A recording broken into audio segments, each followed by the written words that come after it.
Se tem uma coisa que eu reparei nesses anos como professor de produção musical é que existem alunos que têm as dúvidas muito parecidas. Muitas das dúvidas desses alunos, outras pessoas também têm. E aqui na internet também eu reparo isso. As pessoas perguntam muito sobre os mesmos temas, então são dúvidas recorrentes e frequentes dentro da comunidade. Então nesse vídeo eu separei 5 dúvidas que podem ser de mixagem, pode ser de edição, pode ser de produção musical em si. São dúvidas dentro do que se diz produção musical, tá bom? Então, vem comigo.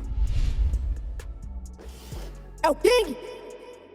Salve, salve galera, tudo bom com vocês? Eu espero que sim. Vamos lá pro vídeo de hoje. Nesse vídeo eu separei algumas dúvidas aqui do YouTube, mas lá no Instagram, que é esse aqui, ó, eu fiz uma caixinha de perguntas que também eu separei algumas dúvidas lá. Então segue e para você participar das interações, que esse formato de vídeo dando certo, eu vou fazer outras caixinhas para trazer as dúvidas de lá para cá.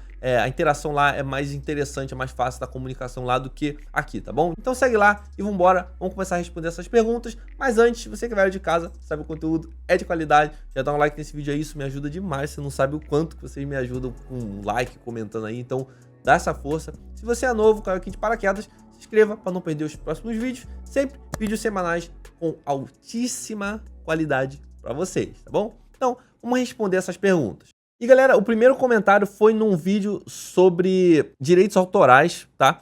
E a pergunta foi da Uma Garota Sortuda, e a pergunta foi o seguinte: uma dúvida, você pode samplear as músicas daqui do Audio Library do YouTube e não receber strike? Galera, para quem não sabe, o YouTube ele disponibiliza e tem um acervo de músicas que ele disponibiliza para você utilizar nos seus vídeos, que são músicas livres de direitos autorais. Então, nesse caso, o nome já diz tudo, são músicas livres de direitos autorais. Então, sim, você pode fazer o que você quiser com essa música, você não vai receber strike, porque não tem dono. Essa música é de todo mundo. E essa outra pergunta aqui foi num vídeo sobre o Gross Beat. É uma pergunta muito interessante. E ela fala assim, ó: uma coisa que eu não achei em lugar nenhum.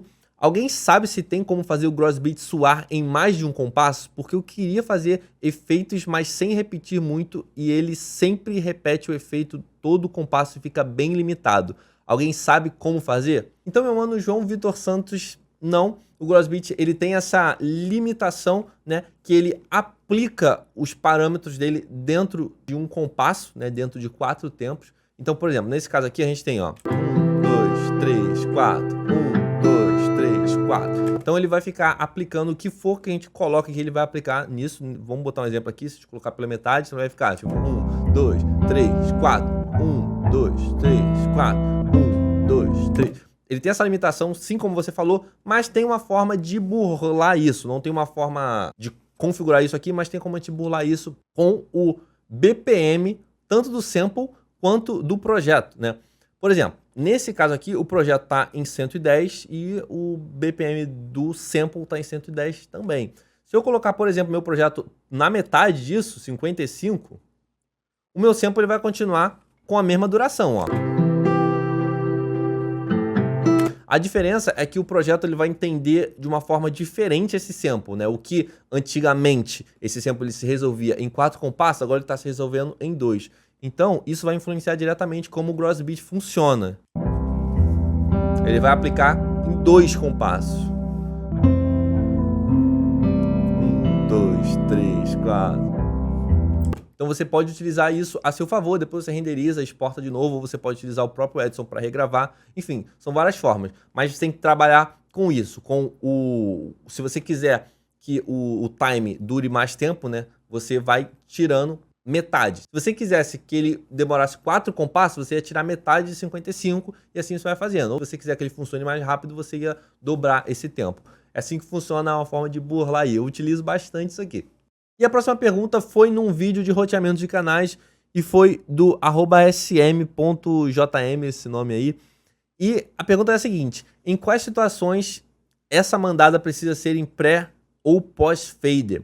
Bom, mandadas em pré-fader a gente só utiliza na gravação. Você só utiliza o pré-fader no input, quando você vai gravar, tá? Tudo que você grava é recomendado que você utilize em pré-fader para você ter o sinal original, para você ter o sinal sem a influência dos plugins que estão ali, né? Vou dar um exemplo. Às vezes você está gravando com autotune e a captação está em post-fader, então o áudio ele já renderiza com o efeito autotune. Isso não é bom, porque isso te limita. Você não vai conseguir alterar depois nada antes dessa aplicação do autotune, que normalmente a gente utiliza sim em alguns casos. Então, tudo que você for gravar de input, você grava em pré-fader. Todo o resto vai ser em post-fader, na maioria dos casos, tá? Existem algumas exceções, mas que nem cabem aqui explicar, mas basicamente a gente utiliza o pré-fader na captação. Quando você vai gravar, pré-fader, depois você pode deixar tudo em post-fader mesmo, não precisa mexer nisso. A outra pergunta foi no vídeo de Melodyne, e a pergunta foi do Auge16, diz assim: excelente, irmão, tenho uma dúvida. Ao afinar uma voz, é necessário que a primeira nota, frase, da voz seja também a nota fundamental do tom da música? Não. Não precisa, porque isso vai depender do campo harmônico da música, tá? Então, dependendo do grau que ela comece a sua voz, ela não vai precisar começar necessariamente com a fundamental, tá bom? Em alguns casos, sei lá, em mais de 50% dos casos, acontece isso. A primeira nota da composição é a tônica, mas não é uma regra, tá? Então, isso vai depender mais do campo harmônico, toda a harmonização da música. Não necessariamente não é uma regra, tá? Longe disso.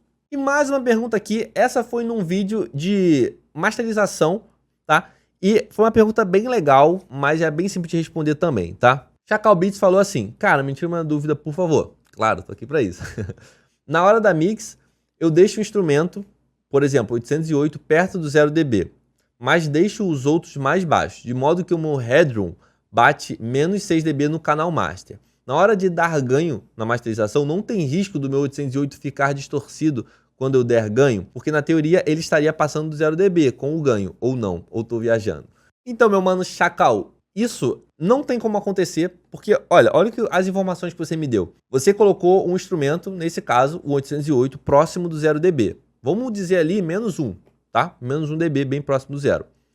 Quando você me diz que você tem um headroom no canal master de menos 6, essas informações não batem, porque o master ele é a somatória de todos os volumes da sua música, das tracks. Então, se você tem uma track, tecnicamente, o 808 está em menos 1, como é que o seu headroom está em menos 6? Não tem como. Se você tem um headroom em menos 6, você já tem espaço suficiente no seu 808 que não está perto do zero. Agora, se você estiver falando que ele estava próximo de 0 dB quando você estava, sei lá, no equalizador, e depois você abaixou o fader, perfeito, não tem problema, você conseguiu volume com isso também, tá? O que não pode acontecer é, de momento nenhum, ele passar do zero. Se ele estiver próximo do zero, digamos, você colocou vou até exemplificar aqui, ó. Digamos que, ó, vamos fingir que isso aqui é 808, tá? Então, digamos que o sinal dele aqui, você mexeu aqui, fez a equalização dele e tal, e aqui o sinal dele ficou próximo de zero. Quando você clica aqui, ele estava batendo lá em menos 1. Mas você veio aqui e abaixou aqui o fader. Pronto, você já resolveu, tá? O que não pode acontecer, como eu estava falando, é ele passar do zero e depois você abaixar. Porque quando ele passou do zero, ele clipou. E quando você abaixa ele já clipado, entendeu? Então, isso não pode acontecer. Você tem que primeiro resolver, deixar tudo embaixo do zero, depois você dita o headroom e pronto, você tem a segurança. O headroom ele é justamente para isso. Se você aplicar o conceito do headroom direitinho, é impossível você não ter margem, tá? Se você tem menos 6 de headroom, você tem espaço suficiente para você fazer uma masterização aí que tem espaço até o zero ali pra caramba, tá bom? E é isso, galera. Essas foram algumas perguntas que eu selecionei. Espero ter ajudado, espero ter esclarecido algumas dúvidas de vocês. E, como eu falei, segue lá no Instagram e participa mais, porque eu vou trazer mais vídeos desse formato aqui. Então, já deixa o like para fortalecer se você gostou desse formato, para eu trazer mais e mais e mais, tá bom? Então é isso, galera. Até a próxima e fui!